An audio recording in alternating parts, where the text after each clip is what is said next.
Children, we're continuing in our readings and our lessons with the story of the Lord bringing the Israelites, often called the children of Israel, but they're not all little kids. They're grown men and women who have been in the wilderness for 40 years, and before that they were slaves, bringing that nation into the holy land that had been promised to their fathers, their forefathers, their grandfathers on up, way back to what are called the patriarchs. That means the fathers of a people. Patriarch means a father.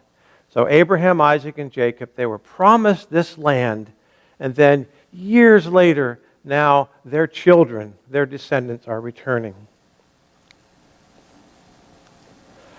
So in this story, Jericho has been conquered, and Ai, another town, had been conquered.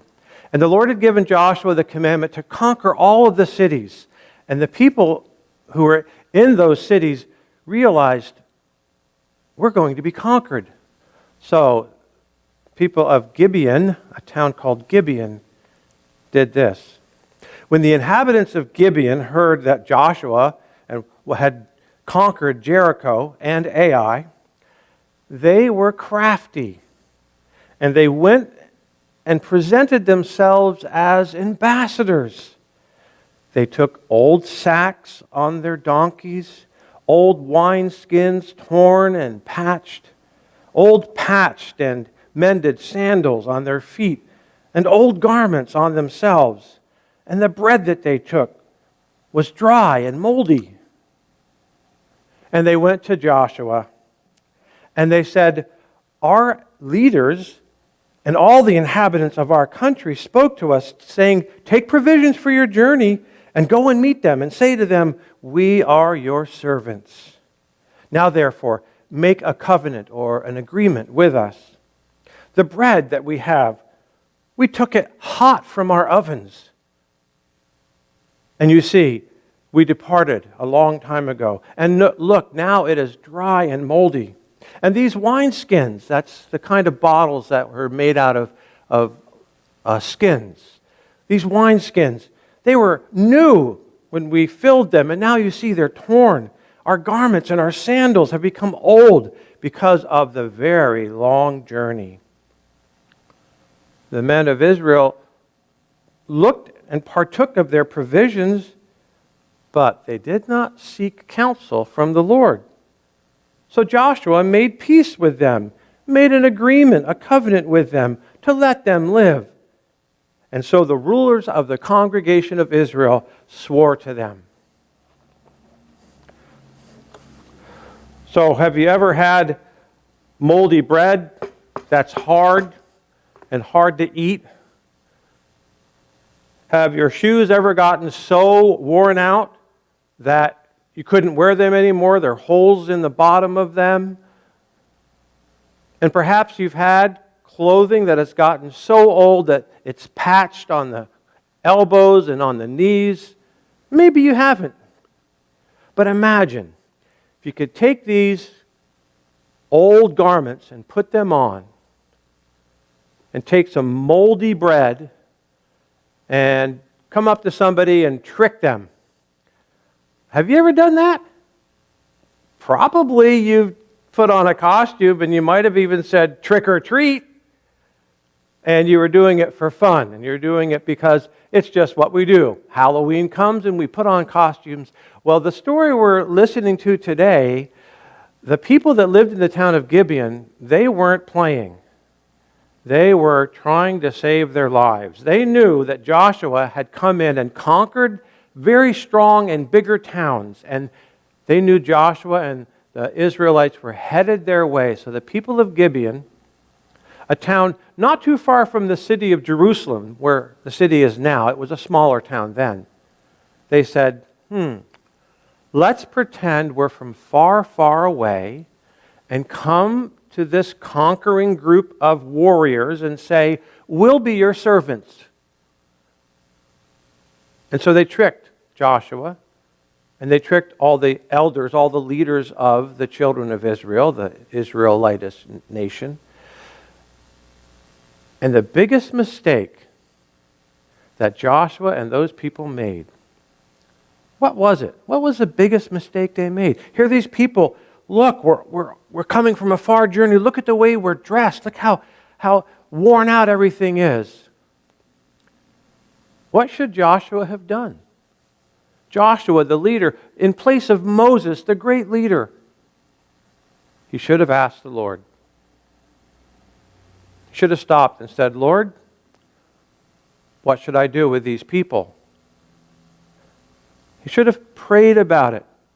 And he had a special communication with the Lord as the leader at this time, like Moses did, to be able to communicate with the Lord in ways that aren't the ways that we might have communication with the Lord.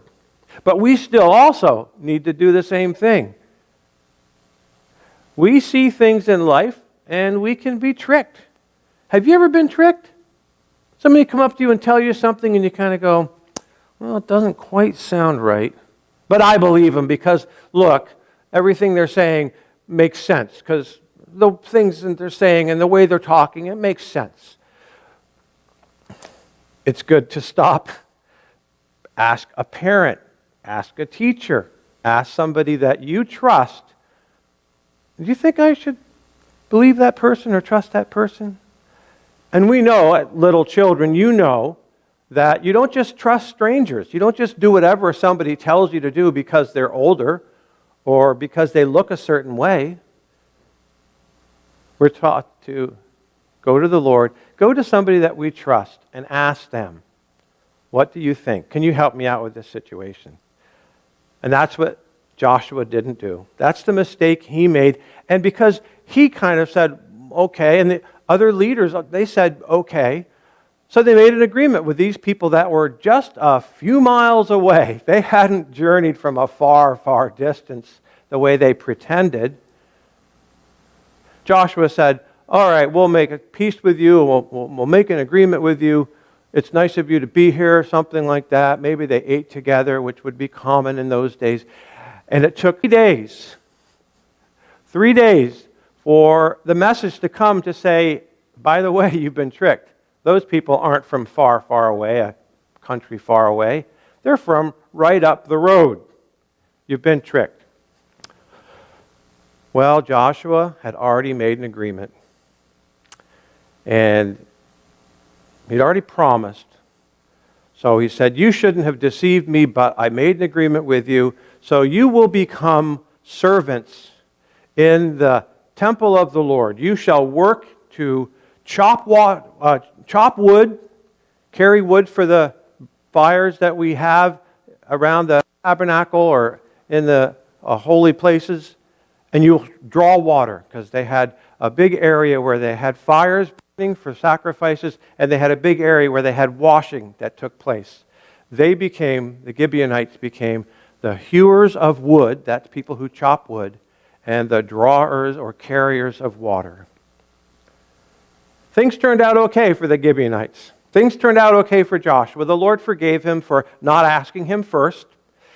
And that's the same with us, isn't it? We're going to make mistakes. We're going to be tricked. We're going to see things and think we're understanding what's going on and then find out later, if I had known then what I know now. And we all go through life that way. Grown-ups look back at what they did when they were kids and go, boy, I sure learned some lessons, mistakes I won't make again. And the Lord doesn't go, oh, one mistake, you're out of here. Joshua, you're no longer the leader. Let's bring in somebody else. The Lord understood. He knows the way we think. He knows how we can be influenced by people and by people doing things to make them look differently than what's really true. It's good not to be tricked. It's good to ask the Lord, ask somebody we trust. But if we do make a mistake like that, it's not all over. No, we'll continue in life. The Lord will continue to be with us and continue to bless us and help remind us to go back and ask Him what's the right thing to do. Amen.